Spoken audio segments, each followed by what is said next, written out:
आदरणीय हमारे शिक्षक एवं शिक्षिका, पिछले बार आपने वर्ग 2 के लिए अभिभावक शिक्षक संगोष्ठी का आयोजन बहुत ही बेहतरीन तरीके से किया था।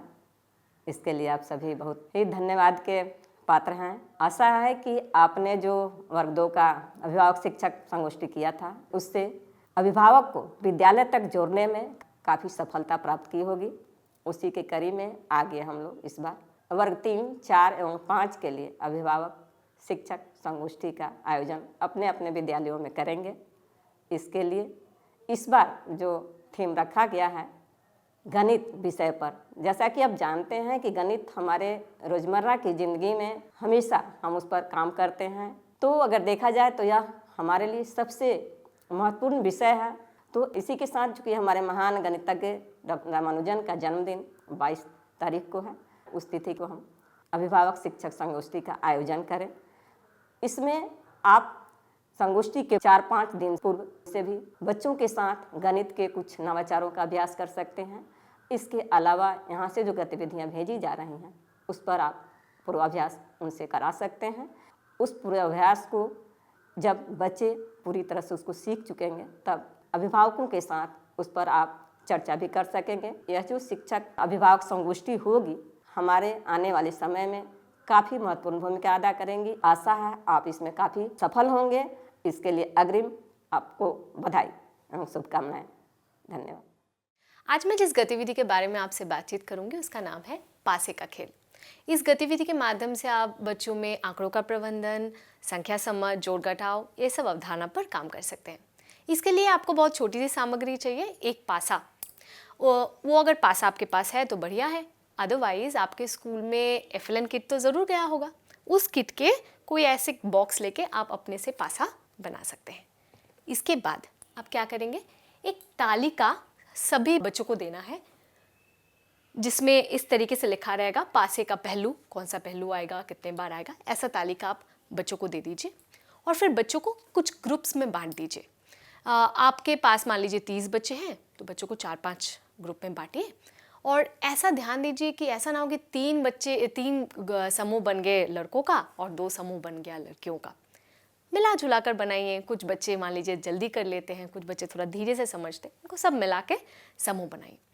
और सभी समूह से एक एक बच्चे को आप चूज़ कीजिए जो कि बोर्ड पर आके उस समूह का स्कोर को रिकॉर्ड करेगा। मैंने अभी उदाहरण की तरह बोर्ड पे तो एक ही तालिका बनाया है, लेकिन आप कक्षा में बोर्ड में जितने समूह हैं उस हिसाब से तालिका बना लीजिए और एक एक बच्चे को बोलिए उनके ग्रुप का स्कोर को वो रिकॉर्ड करेंगे। ये आपका गतिविधि के पहले का काम रहेगा।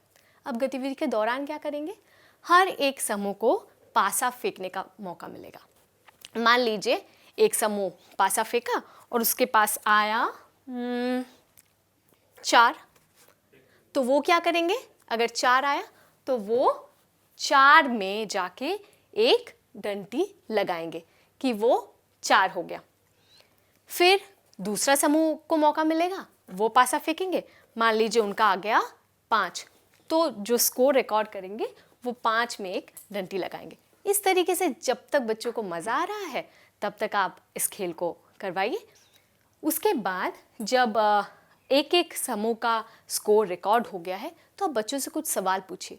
जैसे कि अगर इस तालिका को हम लेंगे तो हम बोलेंगे कि अच्छा, पासे का कौन सा पहलू सबसे ज़्यादा बार आया? बच्चों का उत्तर हो सकता है 4। अच्छा, कौन सा पहलू सबसे कम बार आया है? बच्चों का हो सकता है 6 भी आया है और 3 भी आया, कि दोनों एक एक बार आया है। इस तरीके के कुछ सवाल हर समूह के साथ कीजिए, सभी समूह के साथ, ताकि संख्याएं जो भी मतलब हमने तालिका में इकट्ठा किया है उसके बारे में बच्चे थोड़ा उसका निष्कर्ष निकाल पाए कि अच्छा कौन सा ज़्यादा आया, कौन सा कम आया, इसके बारे में। फिर जब ये पूरा काम हो जाएगा उसके बाद बच्चों का बोलिए कि आपका पूरा स्कोर गिनना है।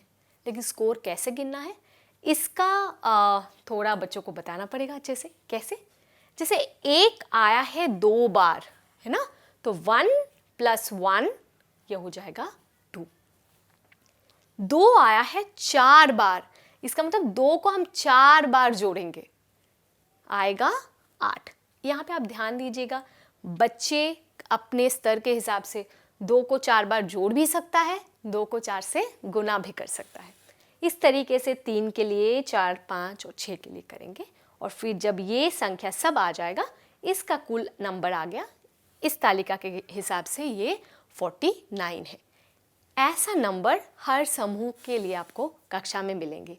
अब आप देख लीजिए कि कौन से समूह को सबसे ज़्यादा नंबर मिला है, उनको विजेता घोषित कर दीजिए। ये गतिविधि आप ऐसा नहीं कि मतलब अभी एक बार कराना है तो करा लिया, इसको आप बार बार करा सकते हैं। बच्चों को मज़ा भी आएगा और बच्चों का ये अवधारणाएं भी और मजबूत हो जाएंगे। और एक चीज़, आप गतिविधि कराने के दौरान आपको अगर कुछ दिक्कत हुआ या आपका कुछ अनुभव है या बच्चों ने कैसे प्रतिक्रिया दी, इसके बारे में आपको अगर कुछ लिखना है, कुछ बताना है, तो आप उसको ज़रूर नोट करके रखिए। धन्यवाद।